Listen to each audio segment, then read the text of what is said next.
All right. Hi, everybody. We're back for episode 10 of the Creativity Talks. I'm here with Rene Urbanovich, and we have a guest today, storyteller Dominick Domingo. And we're here to talk about Dominick's work and his perspective on creativity. So with that, Rene, do you want to add anything before we go into questions? Well, we can maybe read the bio if you have it. And welcome, Dominick. Hi. And Crystal, it's good to see you. And whoever gets to join us, we're hoping that we're just going to riff, and this is going to be a really creative time because with all of us together, it just always feels like magic to me. Yeah, totally. So yeah, I will introduce Dominick a little bit. So it looks like Dominick graduated from the Art Center of College of Design in '91. Spent 11 years as an artist with Disney feature animations in LA and Paris. So we'll have to ask about that. And worked on some of the iconic films like Lion King, Pocahontas, Tarzan, etc. And also illustrated books for Penguin, Putnam, Random House, Disney Publishing, etc. And then went on to do some teaching, winning some awards for short films, getting published as an author for narrative nonfiction, literary fiction, YA fantasy, the list goes on.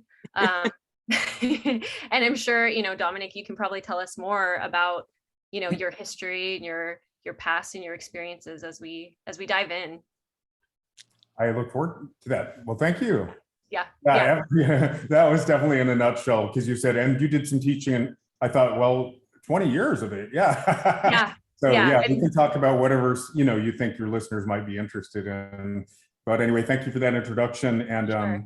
I have sat in quite a bit. Yeah. So I'm excited to be here and be a part of it. It's always very inspiring and stimulating. So thank you for having me. Yeah, that's lovely to hear too. I mean, we're doing it really as an act of devotion, and it's just coming from the heart. So it's great to hear that. Good work. Keep it up, please. Yeah. Our planet needs it. Yeah. For sure. Yeah. So I did give the drive-by introduction, but would you like to share a little bit about your work, about your life, about your, who are you, and what do you want to share with the world about that right now? Well, I guess I could start by saying I'm pretty like-minded. I think, what you and Rene are putting out into the universe is also my religion and my passion. And I don't want to get too esoteric just yet, but I arguably think if we're all creative as humans and it's this innate drive that we have, well, what is that drive? And to me, it's to contribute, of course, right? We're all trying to contribute back to the collective in some way. So I've chosen storytelling. Actually, I didn't choose storytelling, but I realized at some point everything I've done falls under the umbrella of storytelling.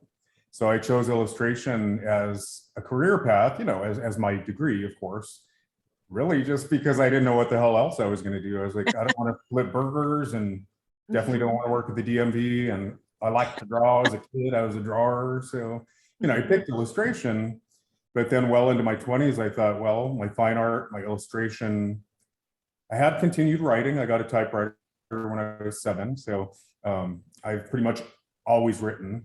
And anyway, it just took a while for me to realize even the artwork is narrative. It's not conceptual per se. It's very narrative. And then, of course, animation is very narrative. So I just put it all under the umbrella of storytelling. Yeah.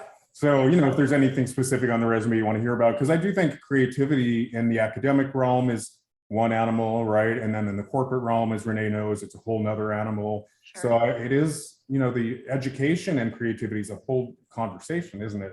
Mm-hmm. No. Yeah. I mean, as you speak, when I hear you say the word storytelling, that's what really stands out to me. And Rene and I have touched on that subject before about how all creativity is storytelling in one way or the other, whether it even knows it is or not. So we've talked a bit about how content creation is storytelling, which to me is culture creation, right? So I always imagine. I've often said we are the stories we tell about ourselves, and then collectively we are our history. In French, I love the word for history and story is the same. History is l'histoire, which is the story. Yeah. Right. So we are that. We're the stories that we tell about ourselves individually and collectively. Yep. Right. And so there can be intention behind that, as in an artist like yourself. And then there can be what you might call incidental storytelling, where maybe it's a brand being promoted, or, you know, these are all storytelling avenues, but what is the story being told, and how does it evolve us as a species, or reconnect us to who we are? I don't always like words like evolve that imagine we want to be elsewhere than where we really are, right? But yeah, I sorry, go ahead. Well, it just sounds like an active word. We're evolving whether we like it or not, right? Sure. Evolve or perish. So yeah, adapt or die, right? Totally. but evolving with intent, I like the idea of intentionality, right? Yeah. I would like to say, Crystal, that in that tiny little nutshell that you just said, content creation creates culture. I've been working so hard on trying to put that idea into a nutshell, that our inner process, and to tag on what we're talking about today, our inner process is the stories we tell ourselves about ourselves, and we have to work on ourselves. Beautiful. Put the energy and the time and have a process with our own relationship with ourselves. That process is vital. And then that person that we're working on is what we contribute to society. And then we realize that in product and process, we all together make up the product of humanity, which is always, it's always evolving, just like we're internally, individually always evolving. So when you just said something about content creation is culture creation, that really got to me. And then when Nick said the stories that we tell ourselves, I just thought, wow, that is the mirror that I'm trying to get to. I have such a hard time putting it into just like one page, and so just the stories we tell ourselves are the stories that the world's going to see about us and what we believe, and then we create the world with that. It's no small thing. No. To care about the stories you tell yourself. Yeah. The narratives we carry around, whether it's internalized beliefs about ourselves or old drums that we beat, about, what makes us tick, all those narratives actually create our reality. It is right. Nothing. Our subjective reality is 100% a product of our narratives, Absolutely. Yeah. And I think it's so important in a world where mental health is increasingly becoming such an issue, that the internal narrative that starts really gelling as a child, as a very, very young child, or maybe even in the womb, depending on what angle you want to look at it from. It's so important to be aware of that and to understand that if we act with intention, we can create a different narrative collectively and individually. So again, Rene and I are always gonna get excited and go off on tangents, but I want to really focus on you and ask you some questions. So I'd love to ask you, when in your career as an artist, if you call it that, or your experience as an artist, maybe more accurately, when did you start to identify as a storyteller or understand that what you were doing was telling story?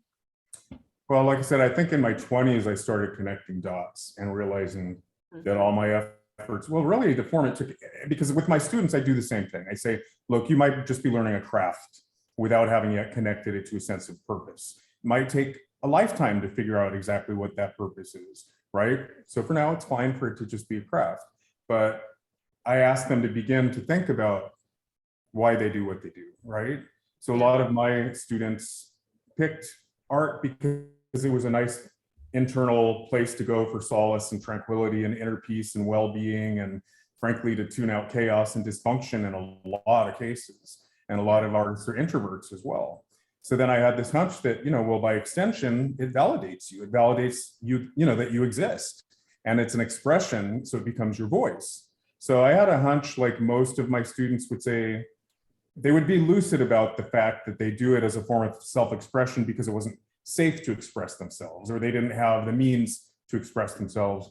But so many of them, I almost did a documentary, so I interviewed a lot of my students and professional artists and anyone I could, that would participate. And so many of my students said, it's my way of loving, which I found really beautiful. It's so beautiful. So beautiful. Well, I did not expect that. So anyway, I do ask them, well, start thinking about why you do what you do. And at some point, it's all going to click, and it will be your ministry, right? Or your calling, or your contribution, or your purpose. So for me, it just happened in my 20s. And trust me, I was aware at Disney because I was there 11 years, as you know. And I was like, okay, better than the DMV, better than flipping burgers. I'm learning and growing all day, every day, inspired by this amazing artwork. Lion King was my first film there. So, you know, Wow. I just knew it didn't get any better than that. Simply the fact that I didn't dread going to work, right? And that I was able to do what I love and what brought me solace. But more than that, I mean, these were quality people. I will never again be surrounded by the best people on the planet I've ever had the good fortune to run into. I'm still friends with Roger Allers, the director of Lion King. We meet regularly, and it just, that moment in time will never happen again. Sure. So anyway, I think I was fine at Disney. I felt like I was learning and growing, and I didn't smell the call of the wild for a long, long time. I always felt, well, I'm not the best visual development artist or the best background painter I can be. Why would I move on, you know?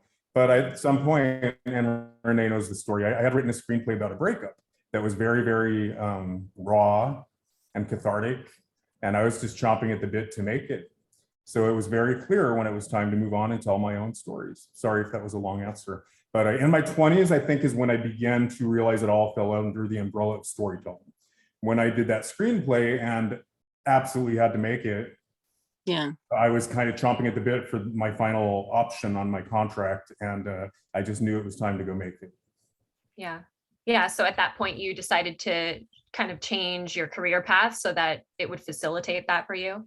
Yeah, it coincided with the axe falling and 3,000 people being laid off.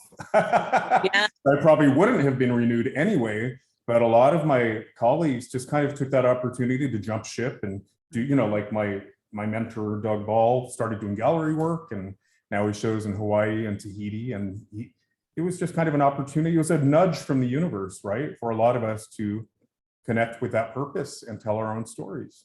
Yeah. That's a really good way to look at it. Totally. Yeah, there are no mistakes. Like we were saying, the universe is a mirror, a reflection of your inner, I think.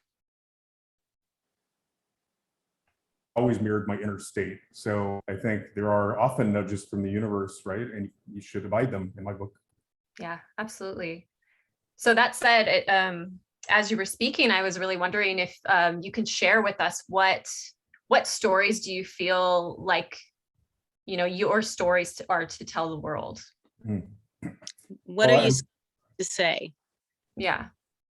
Right. Well, it's actually connected to that last question, because in my 20s, when I was thinking, why am I doing this? What does everything have in common? Whether it was a painting or a short story that I wrote, or I don't know, a drawing.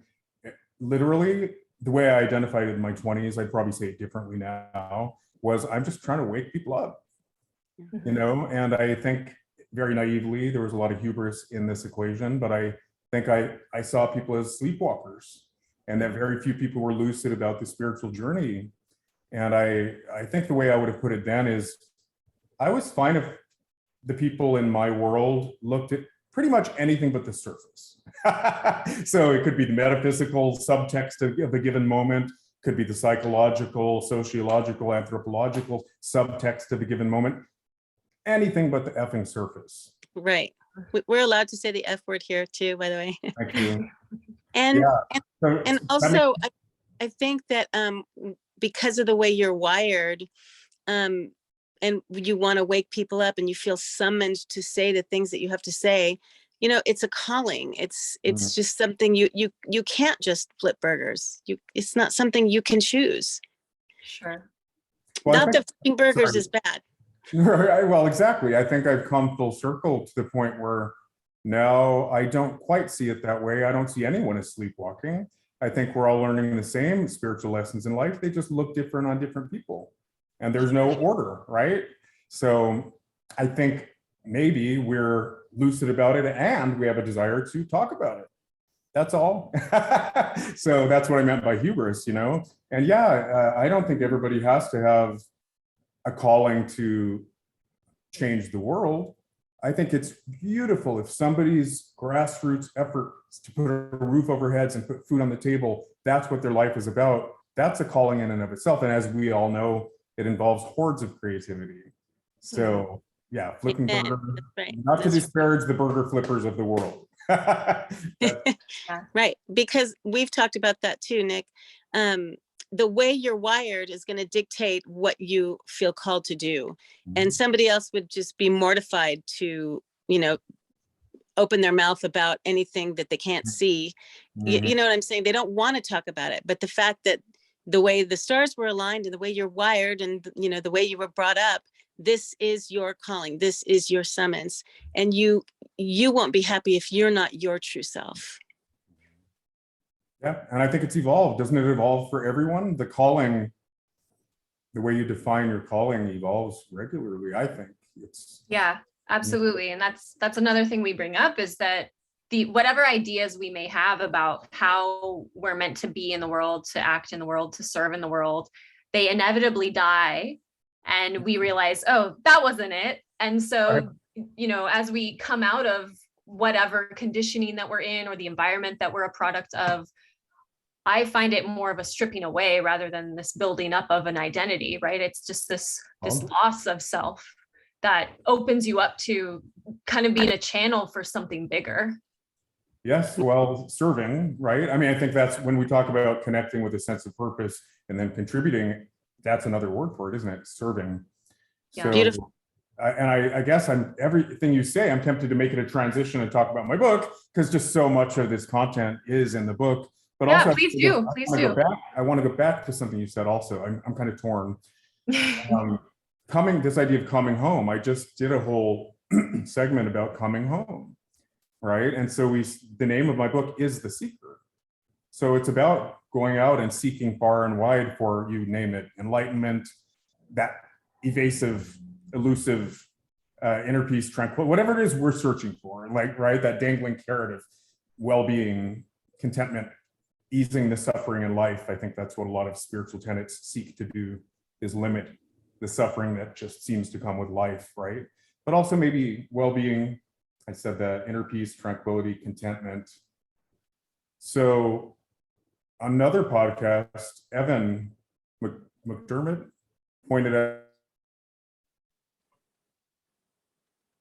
in itself is almost counter to what you're seeking.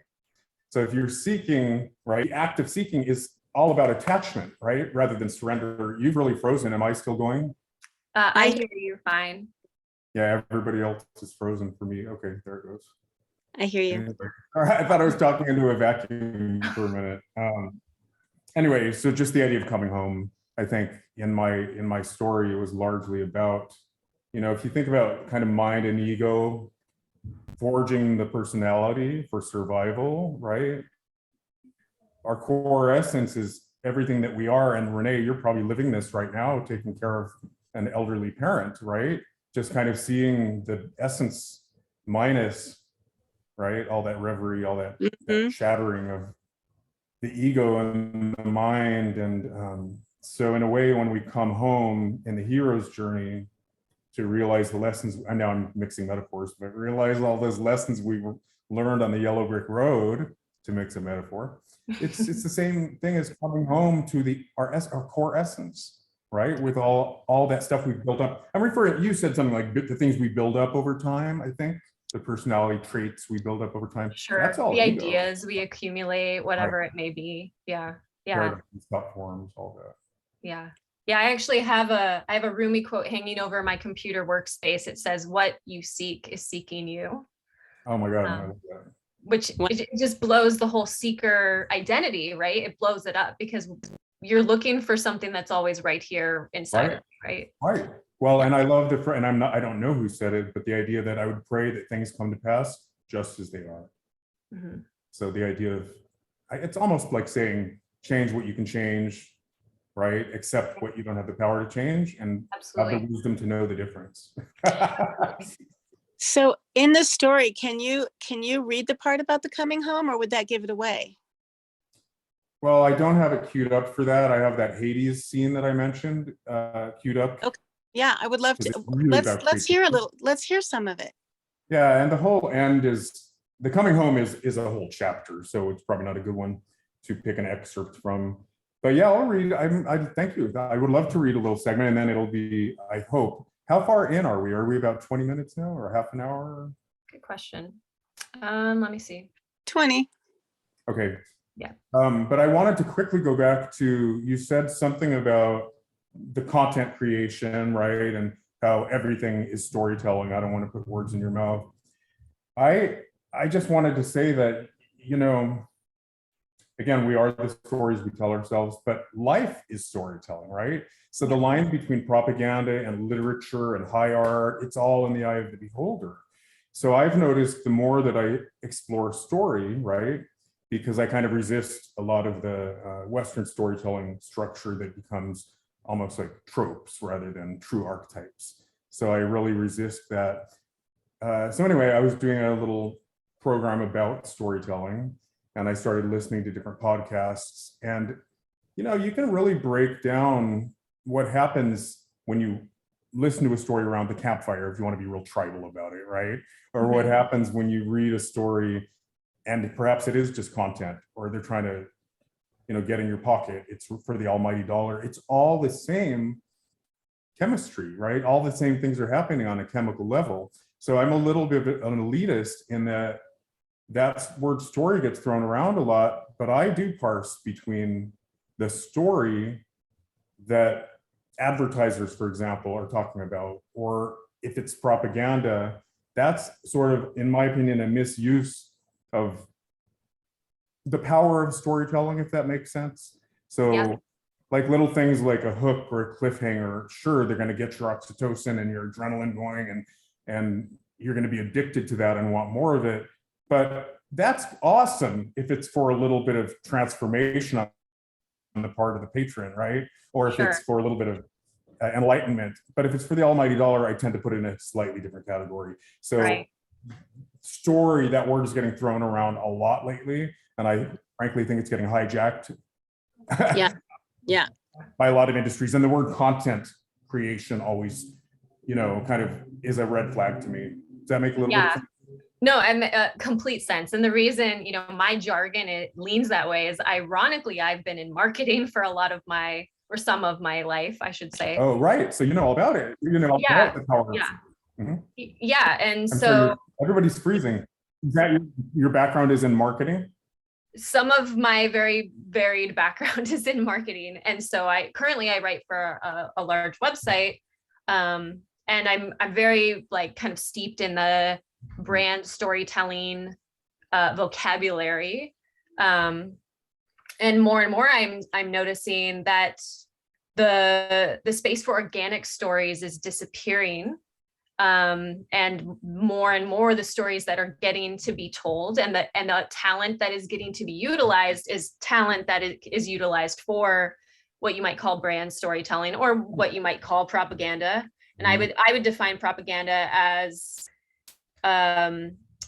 it's not sincere, in the sense like a story that a parent reads to their child. That's propaganda in the sense that they're imparting a value, but there's a lack of sincerity when the value being imparted isn't actually the product, right? Like if the value isn't the product, but another product is the product.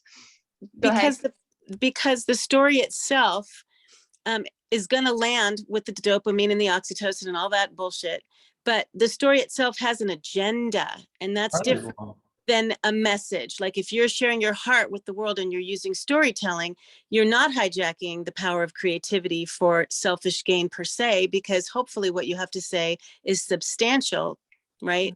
So an advertisement or something is hijacking the power of creativity, and it's almost an abuse of power. It's an abuse of our humanity and of our mirror neurons, because the agenda and the outcome is for somebody else to make money off of our emotions. So when you become hyper aware of that, you could be very unhappy with how, commercial everything is. Or you can just say, well, it's pretty cool, and I'll just make sure that I use mine for good. Right. Yeah. Well, that's kind of why I said it's in the line between art and propaganda. Let's forget about storytelling for a minute. But artistic integrity, literary value, right? The line between art and propaganda is in the eye of the beholder. So for me, and probably Rene, I'm guessing, and you, I'm guessing, we do parse between, I call it inspiration. right? Mhm. We happen to be anti-consumerism. We happen to be anti-materialism, right? But even if that wasn't the case, for me, the difference is, did you walk along and see an incongruous juxtaposition of images like a bird splashing through a puddle, and then you ran home and had to start thumbnailing and writing it? That's called inspiration. Was there a lightning flash? Did the universe demand this of you? Did the non-local communication use you as a effing antenna and use you? That's called inspiration. So the agenda Renee's talking about, I mean, it completely lacks authenticity because it's not even, maybe you thumbnailed and you brainstormed for the assignment or right for the job, and then maybe the solution hit you like a lightning strike, but the universe didn't demand it of you. Sure. And Sure. that's And that, this I am. That's what it's not. Yeah. yeah, I would agree to some extent, because for me, my journey's been a little interesting because I've had a little bit of that counterculture thing going my whole life. And I found purpose and expression through the mundane. And that was very eye-opening for me. So once it really came down to, I need a GD job, you know what I mean? Like I need to get a job and like do stuff. It actually pulled me out of what I didn't even recognize as a rejection of the world, you know? And so getting into what we might call commercial or, you know, a career or, you know, what all those words that I used to, you know, like avoid with a 10-foot pole, living my hippie life, those are the structures, those avenues, those channels woke up my creative drive, because I found a purpose again, because I was just too disenchanted to have a purpose to create art. I was too kind of jaded. And so having to survive and do all the normal, mundane, you know, mainstream, whatever things is really what actually, it gave me some middle ground, you know what I mean? So I only say that just to point out that I don't want it to come off as like this polarized, like anti-corporate, anti-commercial, whatever. But that I think that it's a whole spectrum of. Sorry to interrupt you, but No, go ahead. It's more important than ever right now for artists to be brands, to be free agents who artists as brand. Actually, I've at least 3 friends that are coaches, and they coach artists to be a brand. And it's more important now than ever to have that buoyancy, right? And to market yourself and to not wait around to be loved as an artist. You know, not wait around for that distributor or that publisher or even that casting agent to call you. Totally. So anyway, I'm actually very pragmatic about it. I had a friend, Rene, I won't say the name, but you know this person, that even just going to art school was a cardinal sin, right? And then if I worked at Disney, God forbid. I mean, every one of my friends was progressive, liberal, left-leaning. And I literally had it, just for fun, I'll tell a story. I had a friend that came and visited me on Lion King in the little tiny building we were working in. And she left a bunch of pamphlets about how we were killing dolphins in Florida in the lobby. And so, you know, I never have felt like I have to defend myself, but I eventually said, you know, Michelle, if we looked at all the transgressions our country has made, we couldn't live here. If we looked at all the horrible things mankind has done, we'd have to find another rock to settle on. So I felt good about the stories I was putting out in the universe. We were true artists and storytellers. Now what marketing did with our product was a whole nother story, right? And of course I have complaints about corporate Disney higher up, but in a way, you know, again, amazing people. We were one of the first corporations in America to offer domestic partner benefits, which is why it's so ridiculous what's happening in Florida, if you've heard about that right now. Ridiculous. We've always been at the forefront of that. My president, Tom Schumacher, was the head of Disney Theatrical, was on Broadway. And so when he came, he was gay, and when he came over, suddenly all the production people are gay. It wasn't so much the artists, but it was all the administration and the production people. So I used to joke, it's a fag magnet. It's Disneyland is the gayest place on earth. And so, you know, we were actually at the forefront of domestic partner benefits. So this illusion that Disney, do you know what I mean, is a right-wing corporation is not accurate.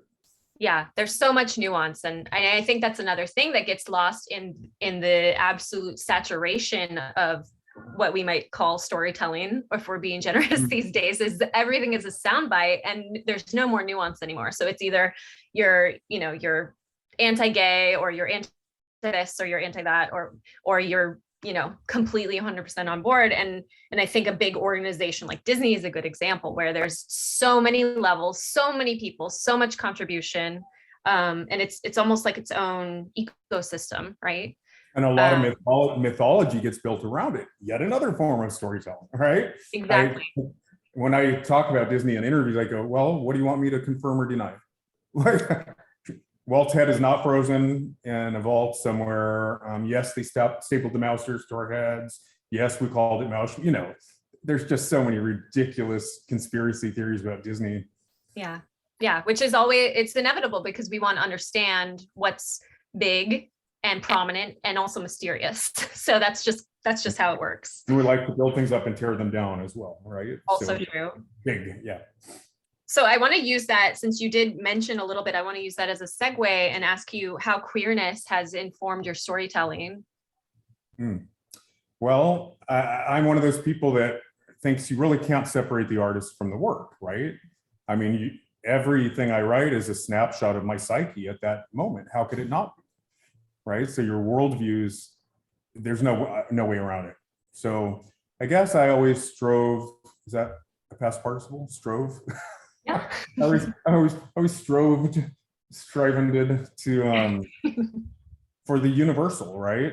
So whether I was telling a love story between two men or a man and a woman, it didn't matter. I mean, I write because I want to speak to the universal, and the human heart is the same straight or gay, right?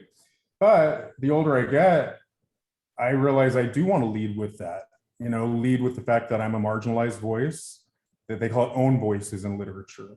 So if there are underrepresented writers out there, I want to champion them.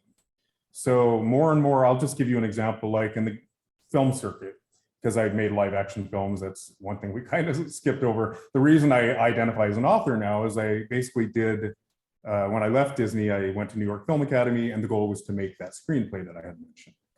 So, but I was only writing because I wanted to make the thing. I wasn't trying to be a screenwriter.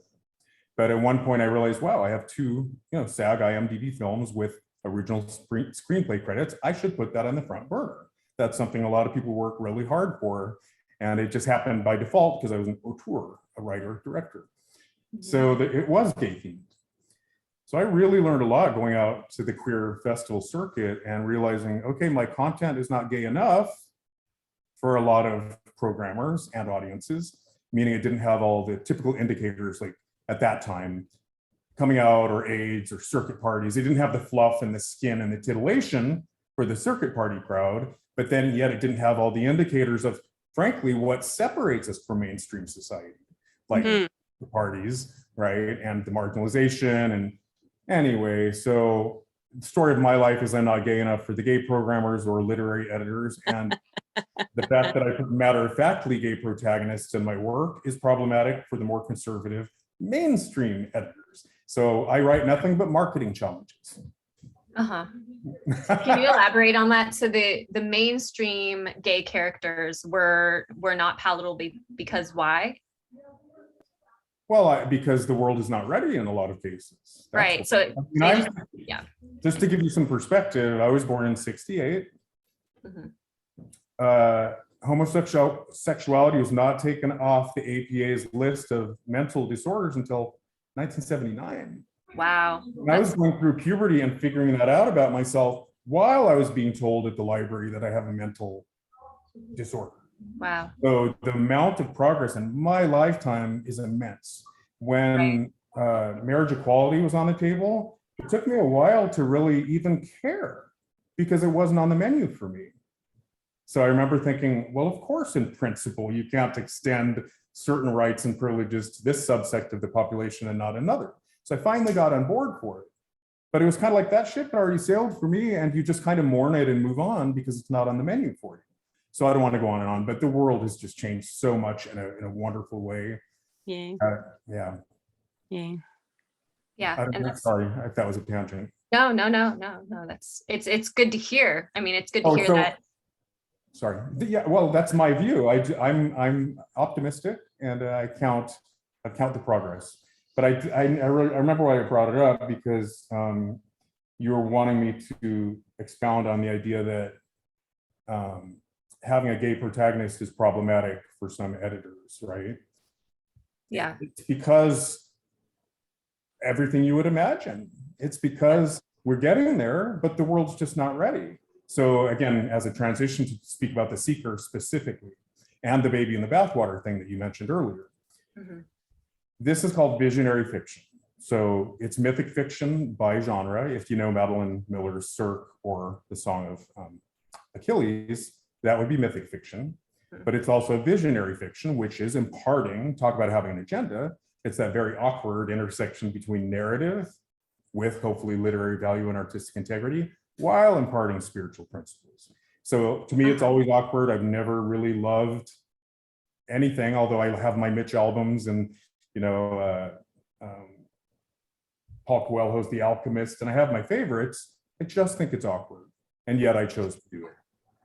I mean, it's got to be one of the most challenging things to do. I think one of the most challenging genres is to maintain that integrity and move people while still, you know, making a point or, you know, imparting some value. And not being prescriptive and not spoon feeding your spiritual principles and not being didactic. I am so proud of what I did. And I know when it's beginning to venture into preaching, right? And I would always pull back and insert poetry. But I know when it's getting prescriptive, and I don't know, to put myself in really good company, I do think it's Paul Coelho's The Alchemist, but set in Bronze Age Minoan culture. But my point is, because, as you probably know, there's no new age section in the bookstore anymore, really. It's broken up into transformational books and visionary fiction and all these subgenres. Or even, you know, nothing just quite fits. Self-help, no, that's not it. Transformational books are not narrative. So I had to pick visionary fiction for the marketing. But again, if you're looking for a hashtag, for example, it just doesn't exist. You sometimes have to sell out and go, well, I guess I'll use spiritual. But then spiritual is code for religious, right? Or Christian. So there's a lot of confusion in the publishing world. And anyway, what I would say is visionary fiction is spiritual. There's an awkward, very small cross-section of the gay community and spirituality. I can count them on one hand, and they're all my friends. Yeah, you guys start, you'll be the new trend. Well, that's why do you think that is? What do you think is the limitation there? Well, I mean, you surely know, more people have left the religion of their upbringing than ever before. So there's a lot of disillusionment with, more than ever, with institutionalized religion. For a long time, we said, oops, you know, there was that bloodbath that we called the Inquisition. Oops, the Catholic Church killed, you know, there's always been disillusionment with it. But now with the molestations and everything else, right, there's very good reason people are running the other way from religion. But I call it throwing out the baby with the bathwater, because as we know, if you just take the word of Christ, you're almost nothing that it doesn't hold in common with the major tenets of all the other religions. So we kind of split hairs. So anyway, I guess if you look at most left-leaning, liberal, progressive Democrats, it's kind of fashionable right now to be anti-religion, to really reinforce separation of church and state. With Roe v. Wade being on the radar right now, right? Couldn't be clearer that as a knee-jerk reaction, we do have to throw out that baby with the bathwater. So the gay community is kind of being marginalized and oppressed, and the suicide rates being a direct product of people being told they're going to burn in hell for decades. The gay community was the first one to throw out that baby with the bathwater and identify as agnostic or atheist, and it's perfectly trendy and fashionable. Does that make a little bit of sense? Yeah, absolutely. And it's unfortunate, because I think if there was some way to, and maybe this is the next phase, right? Like the pendulum swings in extremes. So maybe the next swing will find a little more middle ground where there can be a re-embracing of our nature as spiritual, because I think that could be so healing for not only the gay community, but all of us, including, you know, all secular people who are looking for that higher purpose, right? Something higher than ourselves that doesn't have to be a religious thing per se, but is inherently spiritual just by its nature. So that's my 2 cents about it, and what makes me a little sad about it. But again, you know, it could just be the trend now, and we'll see where things move. You know, creativity could take that place because it is so universal. It does have that magical, powerful, universal. I lost everybody. I'm here. We're here. Oh. Anyway, creativity is the new God. I'm kidding. Nick, I would love to hear a sample now of the description that we just heard of the genre that some of us, like myself, need re-educating on it. It's very, there's so many crossing of genres. Right. Well, visionary, let me give some examples. Visionary fiction. Do you know Mitch Albom? I think it's the 4 people you'll meet in heaven, the 6 people you'll meet in heaven. The 5 people you meet in heaven. And then what about Tuesdays with Maury? Probably that's him as well, Mitch Albom. And the anyway, Alchemist. Yeah, Paul Coelho's The Alchemist, Dan Millman's The 4 Agreements, like we said, The Alchemist, you know, that anything that kind of teaches spiritual wisdom in a narrative format. And so the new genre that I'm hearing from you and your 5 friends maybe doesn't have to be a new genre, but right now it might be new because it has the homosexual or the LGBTQ+2, all of that. It has that whole, so it has to be its own genre, but maybe one day it won't. Maybe it will. Well, that's what I'm pushing for, you know, and I might be overstating the matter. Nobody has overtly said I have a problem with your protagonist. But look, I'm 54 years old. I know exactly what's going on. Yeah. And really quickly, if you look at, forget about the niche films, the queer films that do the festival circuit and reach gay audiences. Let's talk about the crossover stories, right? Brokeback Mountain, written by Annie Proulx, written by a female. Yes, it was directed by Ang Lee. This latest, boy, my brain, what was the director of The Piano, her name is. I've watched it 3 times. It won a bunch of Oscars this year. Is that Hollywood for the actress? Is it Jane Campion? The Jane Campion film that won. The Western, what was that called this year? It won a bunch of yes. I saw that one too. Yeah. I can't think of it. We'll look it up. Power of the Dog, Jane Campion. Good job. Good job. Written by a female. So literally, if this did well mainstream, it would be the first gay love story between 2 men actually written by somebody with a horse in the race. So it's more palatable. It's more palatable to the mainstream when it comes from somebody with objectivity, if that makes sense. Well, Rene, it will be groundbreaking if it reaches an audience. Okay, so should I read a segment? Yep. Yeah, please. Unfortunately, you need a little background for this to make any sense, but this was largely about creativity. And I think a lot of, when I again tune in, it seems to be a lot of what you guys talk about. So I picked it for that reason, but I'm afraid out of context, it might be confusing. So quickly, Rene, you know, you couldn't give a synopsis of The Seeker, could you? Or setup? No. Okay. Basically, The Seeker is about Amadeus, who was invented. It's set in Minoan, Bronze Age Minoan culture. So I based a lot of it not on Greek classicism, but on Minoan religion, which predates Greek classicism. So I used a lot of the references in Minoan religion that were later canonized in Greek classicism.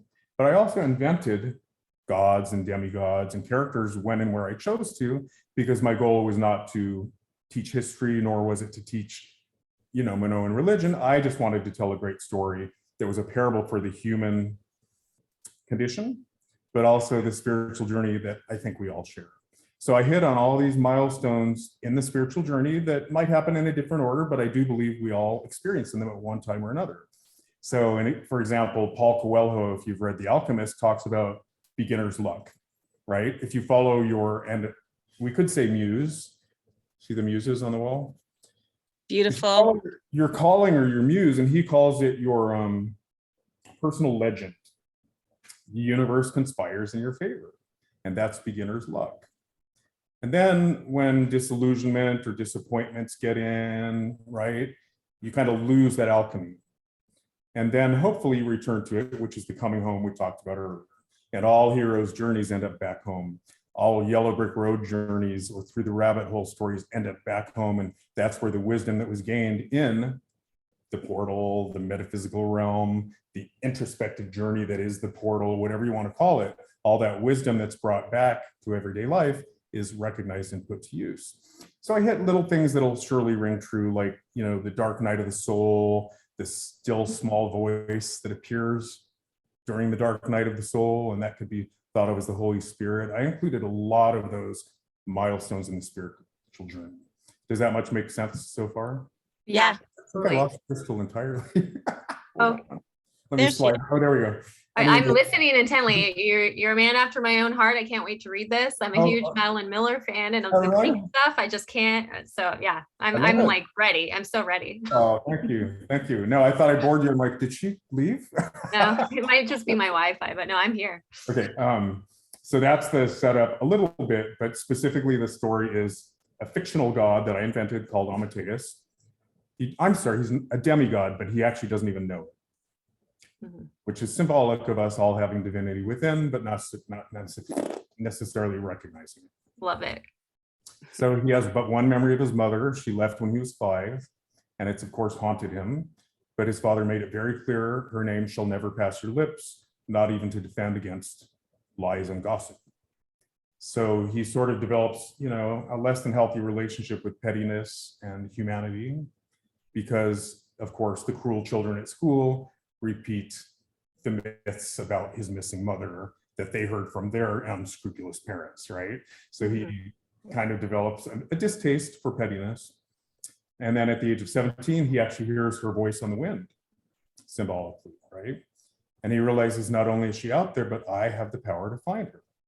So his Odyssey, which is that hero's journey, or call it what you want, the Odyssey, is to reconnect with his long lost mother, which is all code for reconnecting with our core essence, our divinity. And divinity is my code word, but you could just think of it as our base consciousness, our core essence, our souls, minus the mind and ego that we were talking about earlier, and minus the me, the I, the personality, right? All those things the default mode network keeps in place as a survival mechanism. So returning to the self, right? So that's why the coming home at the end is really the payoff, because he loses everything, loses literally everything, material and otherwise, on his quest, and returns empty-handed, and ends up serving his father who's ailing. And that's when, all the lessons he learned out there really kind of are realized. So somewhere in there, it's pretty much at the climax when he's ruined the ship his father let him take out. Ostensibly, he didn't tell him, I'm looking for the woman you told me never to mention again. He said, I'm going out to make trade deals with Syria and Egypt and the rest of the Greek islands. So he's thrashed the ship. He comes home brokenhearted because Icarus, who's the love interest, has literally flown the coop. And he comes home seemingly empty-handed. But somewhere in the climax, it becomes clear that literally Zeus himself is thwarting his mission. There's tidal waves, the eruption of Thera, a lot of things that are historical, actually, that impede his mission. So he realizes the gods have it in for me. And that's a milestone in the spiritual journey, not so much shaking your fist at God, but saying, wow, fate or destiny as written seems to want to chew me up and spit me out and be done with me. But you know what? I'm not done yet. I'm going to dig my heels in, and I'm going to assert my free will, and that free will is going to dovetail with destiny or fate as written. And to me, that's what the universe wants. It wants us to use our free will, like we said earlier, to insert our purpose or our mission or our ministry. So anyway, right before he finds himself at the foot of Mount Olympus, where he thinks he's going to find his mother. Of course, nothing turns out as he thought, kind of like the Wizard of Oz. Everything was fraudulent. He spends a night in Hades, symbolically. So this is his little trip to Hades. So he's actually, again, it's historical. He's joined the troops that are headed off to thwart the Mycenaeans, because the Mycenaean invasion of the Greek islands is happening. So he's killed, he's witnessed a lot of blood, and of course that does him in spiritually. And somewhere in there, he decides he's going to see the humanity in his enemy. And that's, of course, the worst thing he could do, because he finds a sword plunged into his heart. And anyway, so there's a scene where he's kind of just being carted around and he's semi-conscious, and he finds himself in a tent now instead of on the battlefield. And this is what happens. I don't want to say, so he then is very delirious, and this beautiful beast man picks him up in his arms, and he doesn't realize that he's on the river Styx, laying face up in a boat, right? So when the man leans down to kiss him, he realizes, he's just fishing the coin out of my lips, because they would put a coin in the lips of the dead to pay Chiron, right? So it's slowly dawning on him, shit, where are we going?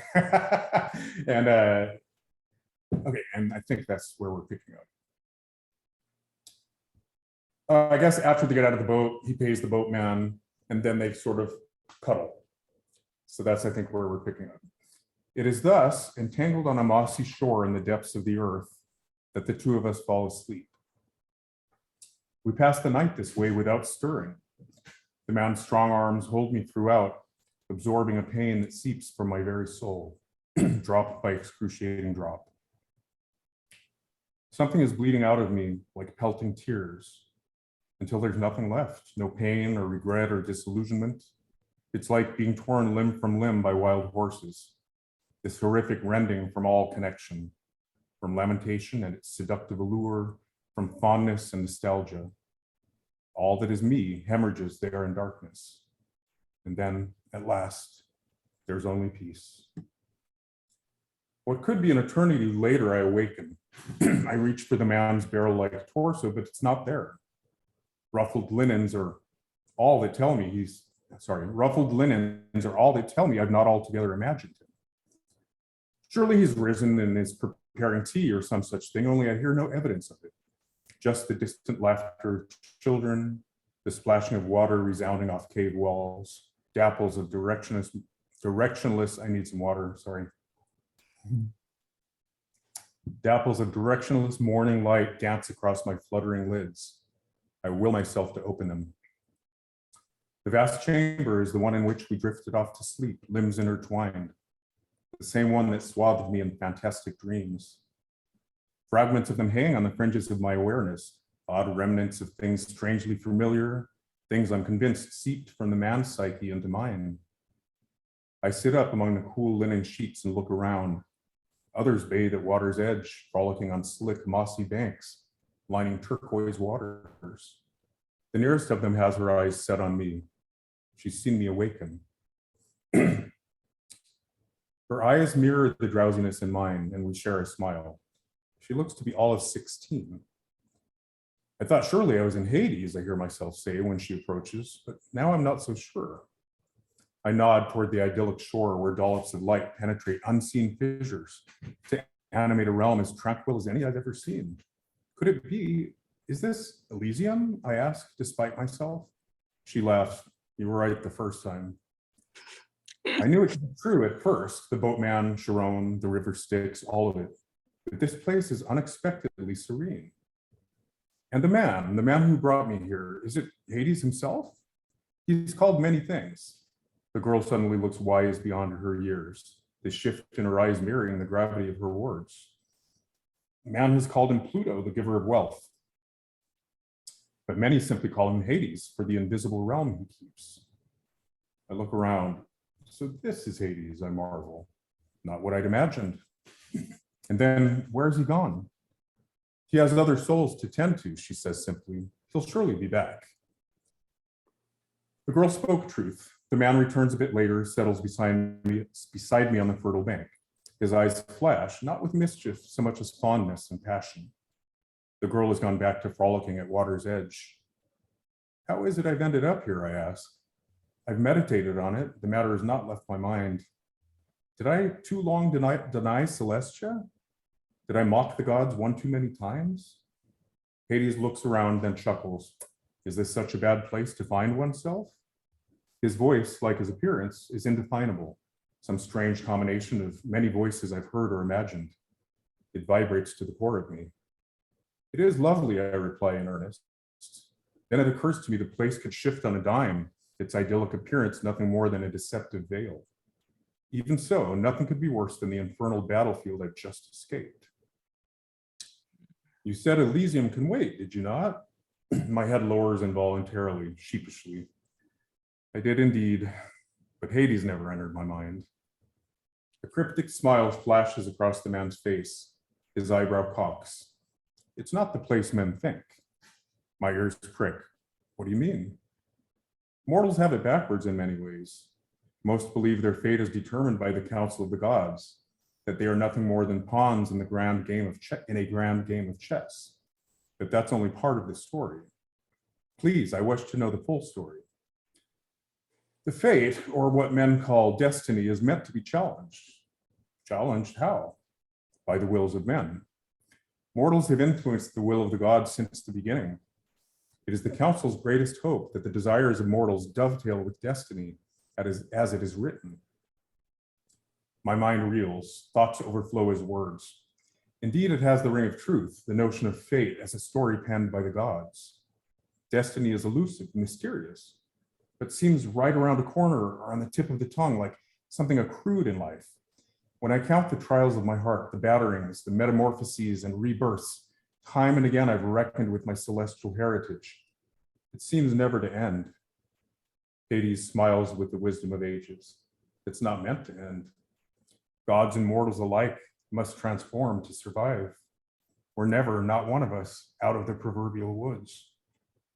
No one knows it better than I can't help but sigh. With that, we share a good hearty laugh. The dark night of the soul has visited me 1,000 times, the still small voice that comes in the darkest of hours. How often have I found myself in a cave like this one, chrysalis? Seems to repeat ad infinitum like a recurring dream.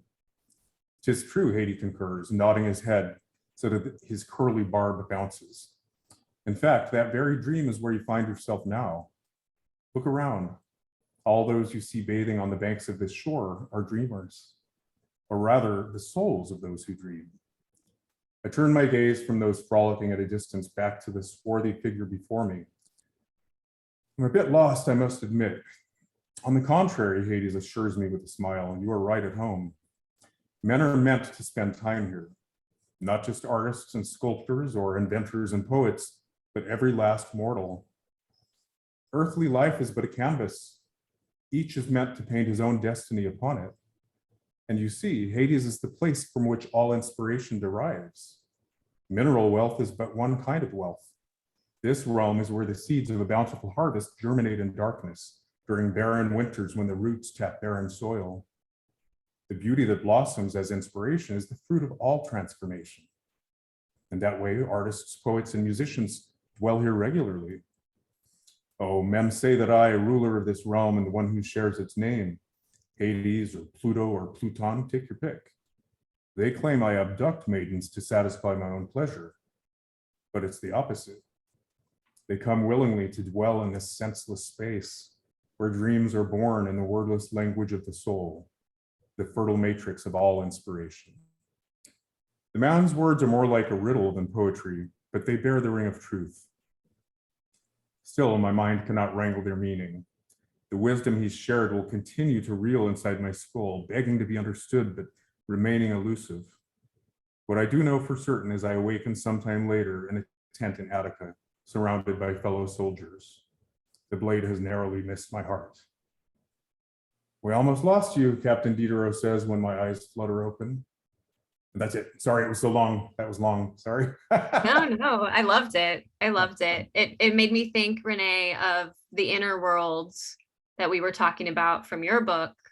And that, the descent to Hades, to me, is the metaphor for that, right? So It was beautifully articulated. So funny. I had a friend send me a text that just said, I've been in a really dark place and I haven't been vocalizing. And I said, oh dear, I just texted right back, being the mother that I am. Oh dear, how can I help? It's a scary place, isn't it? And they texted back and they said, I like it here. You like to support, but I don't need support. I need to be here. And it just, that came to my mind when he looked around and it wasn't so bad. And there's beautiful things germinating and cleansing and renewing. And it's not what you think of this dark Hades. You've talked about, beautiful. Thank you. Wow. Yeah, you've talked about creastination, right? Yeah. And then lying on the floor, right? And your process is to just go there, right? Right. Yeah, I do. And I don't want to. Yeah.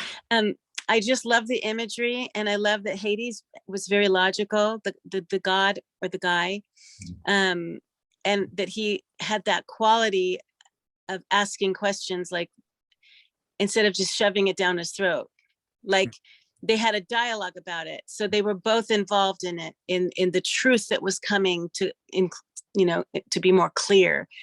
It's ironic that I picked that scene because I was just saying how awkward it is to impart principles. And that is the most didactic part of it, where I use the character as a mouthpiece for the wisdom. But I allowed myself to do that because it was the climax. But yeah, that's the irony. I really resisted that kind of, using characters as mouthpieces for the principles. But that one it was a no-brainer. I wanted Hades himself to voice it. But thank you for saying that. It was a little more of a riddle and more interactive, right, with Amadeus. I think so. Yeah, I loved it. And I feel like I'm a critic when it comes to that kind of thing, because as soon as I feel like the book is using devices on me, I'm out of the story, right? So yeah. Yeah, that's as bad as it gets in that one.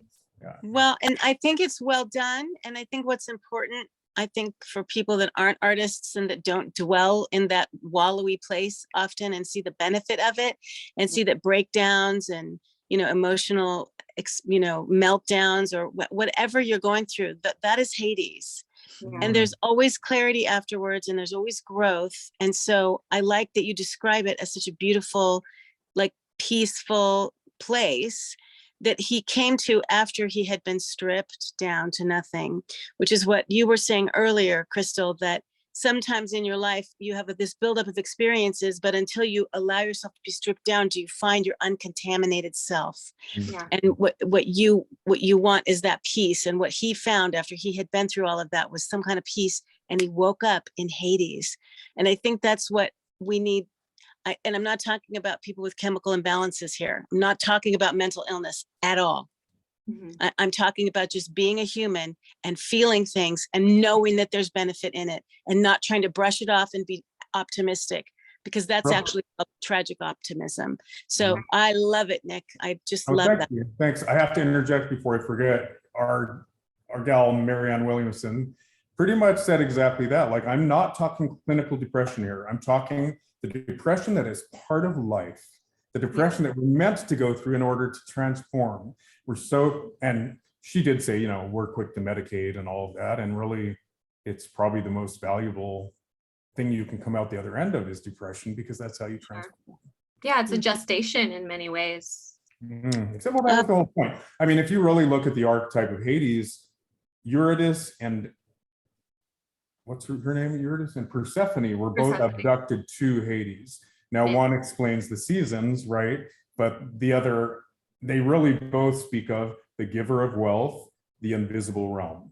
If you put the two together, it says to me anyway, the richness in life, the wealth, the richness in life is in the invisible realm. Yeah. So all the creative process is, that's why I picked that one, is all that comes to fruition and blossoms from all that germination. So I guess he's in hell, the battlefield was hell. Hades is not what men think. Hades is beautiful, yeah. Right, yeah. And even in Greek mythology, it was viewed that way. It wasn't looked at the way, the Western world now views heaven and hell. Should we start the meditation on Yeah, that note? let's do that. On the confusion about the real Hades and the Western view of hell, and where our inner peace derives from which it comes. Yeah. All right. So if you want to, you can turn off your video if you'd like. I'm And going to. I'll just put myself in the middle.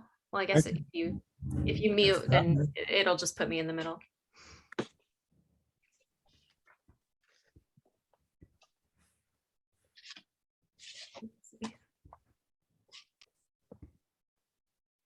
All right, let's go ahead and get comfortable with the spine as erect as possible. You can tuck the chin just slightly so that you can elongate the back of the neck. And then turn the attention to the breath.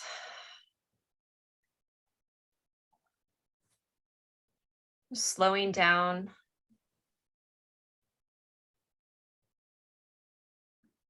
Letting the breath become the focal point for your awareness.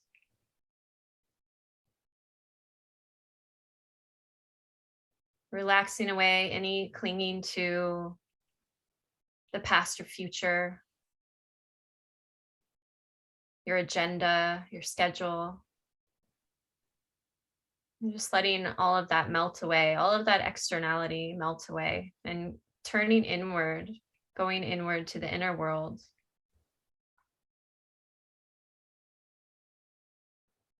And using the breath as an anchor here, anchoring you to the present moment, anchoring you to the body.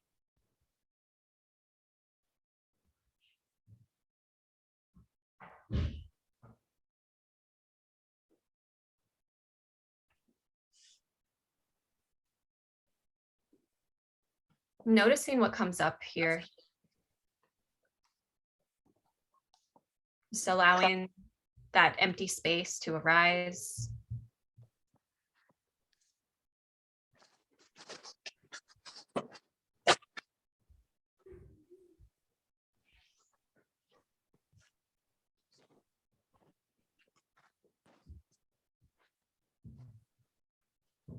And noticing the content that arises out of that empty space.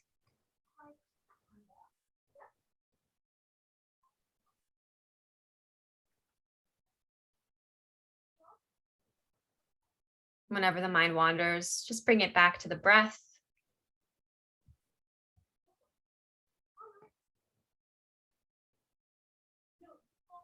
Focusing on the breath, rising and falling, the chest, the belly rising and falling.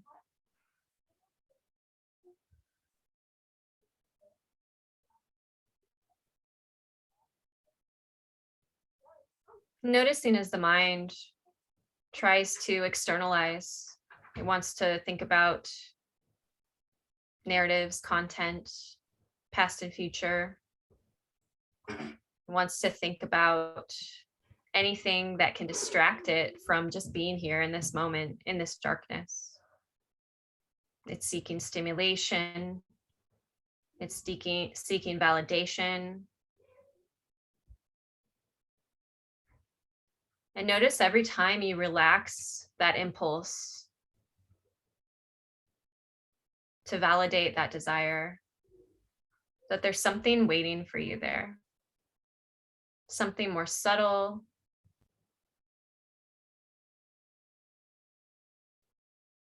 Something that may be ambiguous, may not be exciting, may even be scary or painful.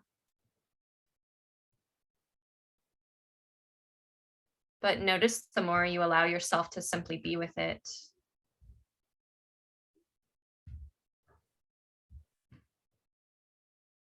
That it actually becomes less so.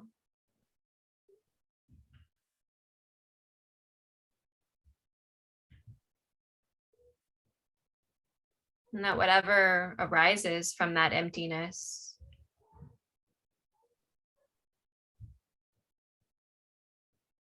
can simply be the truth of this present moment.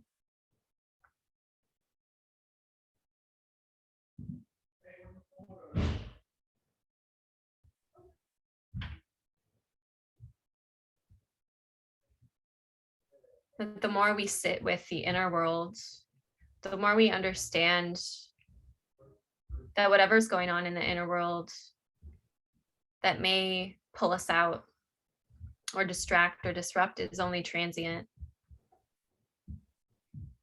And that beyond that, there is simply the awareness, observing, experiencing. And the more we identify with that, the more we can just be with whatever it is that's arising, whether it's a thought or a feeling, a memory, an anticipation.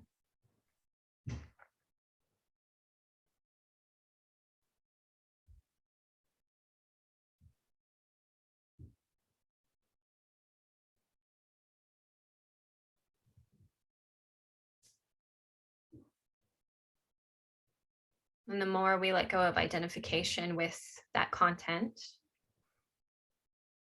the more we can engage with it in a non-threatening way and even welcome it, make friends with it, simply allow it to occupy space.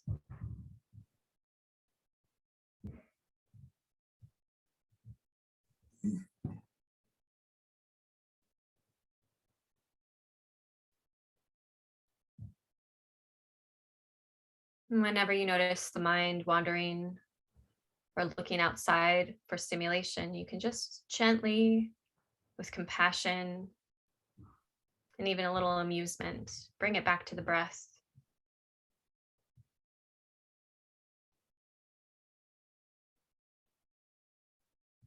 Coming back to the breath as a center for the inner world.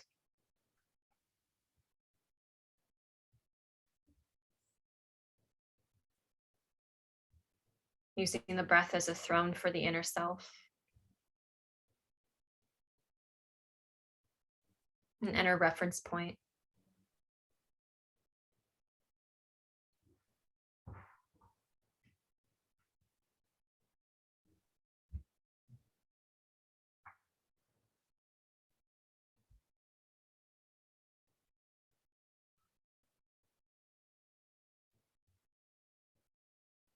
Notice if you can access a sense of curiosity about the inner world.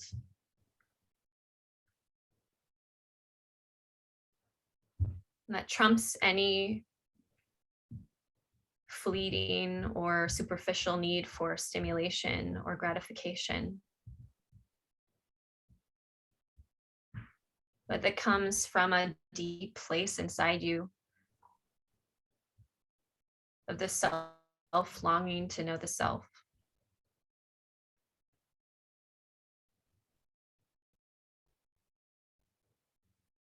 So much richer, so much more nourishing to you than the latest meme or headline or piece of gossip, or even the political landscape or the cultural narrative. That whatever is going on, all of those things are simply transient, just like the weather. But this inner life is always here, always present.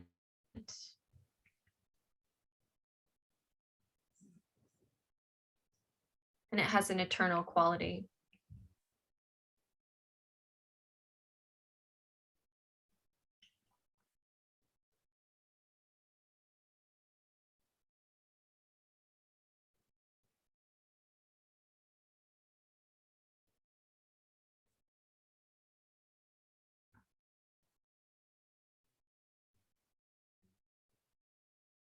And then begin to externalize your awareness into the space that you're occupying, the building you're in, the room that you're in.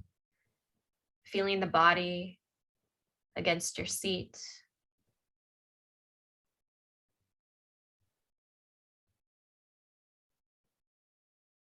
And even though we're coming back to the sensory world, we can take that sense of eternity with us and the reminder that it's there and available to us at all times.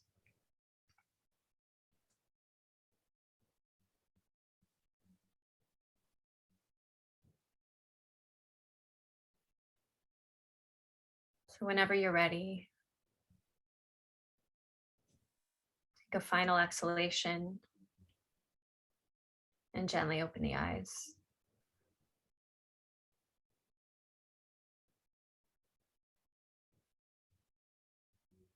Thank you so much.